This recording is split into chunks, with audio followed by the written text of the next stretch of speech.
Kumpul di sana, orang tuh berarti dia orang ini tawuran. Mungkin ya.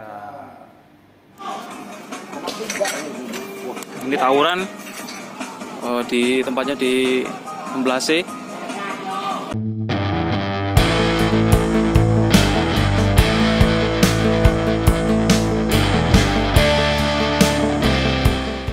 Sebelumnya terjadi aksi tawuran yang diduga dilakukan antar anggota geng motor dan sempat viral di media sosial masyarakat Kota Metro. Video amatir berdurasi 1 menit 55 detik viral di grup Facebook Metro Kita Punya setelah diunggah oleh akun bernama Onte Ayus pada Senin 27 Mei 2024 lalu. Video amatir yang viral itu memuat caption ngeri kejadian di depan RSU Muhammadiyah 16C Metro, Lampung sekitar pukul 2.40 WIB tiba-tiba ada segerombolan motor bawa parang, molotov, 3-4 anak dikejar terlihat molotov meledak dan satu motor terjatuh, tulis akun tersebut. Video itu pun mendapat tanggapan dan komentar ratusan akun netizen sehingga menjadi atensi pemerintah Kota Metro. Atas viralnya video amatir aksi tawuran tersebut, polisi langsung melakukan penyelidikan dan berhasil menemukan sejumlah korban serta meringkus sejumlah pelaku tawuran. Kapolres Metro AKBP Heri Sulistyo Nugroho melalui Kasat Reskrim Ibtu Rosali membenarkan adanya peristiwa tersebut. Ia mengungkapkan bahwa pihaknya telah melakukan penyelidikan dan mengamankan sejumlah pelaku. Kami telah mengungkap kasus video viral tawuran yang terjadi di Jalan Soekarno-Hatta, Kelurahan Mulyojati, Kecamatan Metro Barat pada tanggal 26 Mei 2024 sekira jam 3 WIB. Jadi kronologinya tawuran tersebut diduga dilakukan oleh geng motor yang berasal dari Lampung Timur, Bandar Lampung dan Lampung Selatan. Ibtu Rosali menjelaskan, geng motor tersebut antara lain ialah geng tongkrongan orang senang Lampung dan geng motor Tor. Dua geng tersebut berasal dari Lampung Timur. Lalu geng motor Kansas 408 Lampung yang berasal dari Bandar Lampung dan geng motor Tankar yang berasal dari Lampung Selatan. Kepolisian Resort Metro akhirnya mengungkap 8 anggota geng motor yang meresahkan dan sempat viral di Kota Metro beberapa waktu lalu. Dari 8 tersangka yang diamankan, 6 diantaranya berstatus sebagai pelajar di berbagai daerah di Lampung, terungkap dalam konferensi pers yang digelar di teras gedung utama Mapolres Metro pada Selasa 4 Juni 2024. Dari pantauan tim Kupas TV dalam kesempatan itu hadir pula pemerintah Kota Metro yang diwakili Sekretaris Daerah Kota Metro, Bangkit Haryo Utomo. Selain itu, Lembaga Perlindungan Anak Indonesia hingga praktisi yang konsen menyoroti isu anak serta seluruh orang tua dan guru sekolah anggota geng motor yang tertangkap tersebut. Dalam keterangan persnya, Kapolres Metro AKBP Heri Sulistyo Nugroho menjelaskan bahwa sempat terjadi 2 peristiwa tawuran antar geng motor di kota setempat. Konferensi pers terkait kejadian viral anak-anak remaja yang melakukan tawuran di Kota Metro. Jadi kejadiannya pada tanggal 26 Mei hari Sabtu malam minggu, hari minggunya jam setengah 3 pagi. Jadi kronologis singkatnya pada tanggal 26 Mei ini jam setengah 3 pagi ini berawal dari ada 2 geng motor dari Lampung Timur namanya geng motor Tor, dan yang kedua adalah geng motor tongkrongan orang senang. Itu adalah 2 geng motor dari Lampung Timur mengundang tawuran 2 geng motor dari Bandar Lampung dan Lampung Selatan. Geng motor dari Bandar Lampung namanya Kansas 408 dan geng motor dari Lampung Selatan namanya Tankar. Jadi geng motor dari Lampung Timur ini ngajak tawuran Kansas melalui IG untuk bertemu di Metro di Kelurahan Mulyojati, Metro Barat. Kemudian Kansas sama Tankar ini datang ke Kota Metro mencari geng motor tongkrongan di Mulyojati ini dan juga geng motor Tor. diantaranya menggunakan kembang api. Jadi kalau rekan-rekan media melihat di media sosial itu kan ada satu anak yang menggunakan kembang api dinyalakan sambil naik motor.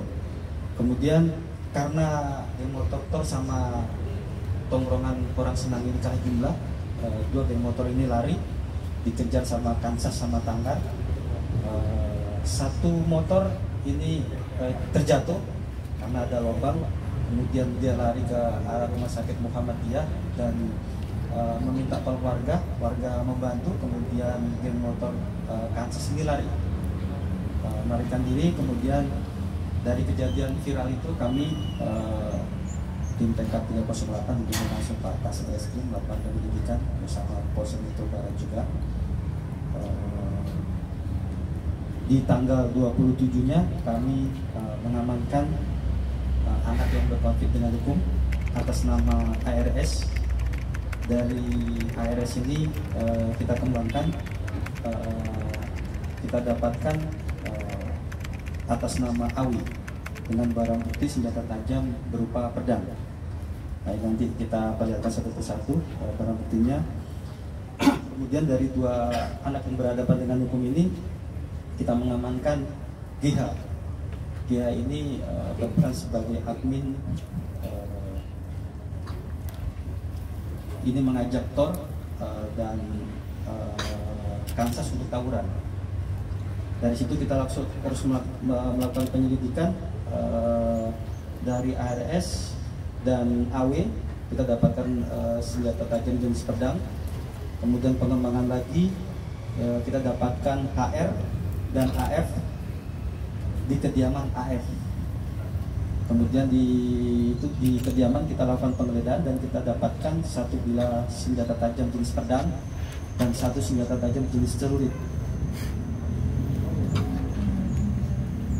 Kemudian di tanggal 29 Mei salah satu orang tua dari AM, anak berkonflik dengan hukum juga, membawa putranya untuk diserahkan ke Polres. Dia sangat kooperatif menyerahkan anaknya untuk dilakukan penyelidikan. Kemudian di tanggal 30 Mei TK 308 berhasil mengamankan IR, DA, dan RBP. Di kediamannya dan ditemukan barang bukti berupa satu sajen jenis celurit warna gold, ini ada. Kemudian satu jenis samurai, ini juga ada. Dan satu jenis corbek. Ya, dari hasil penyelidikan yang dilakukan di PPA Polres Metro, kejadiannya itu ada dua kejadian. Tanggal 26 Mei di Metro Barat jam setengah 3 pagi, dan satu lagi kejadian tanggal 12 Mei itu di kelurahan di Metro Pusat jam setengah 1.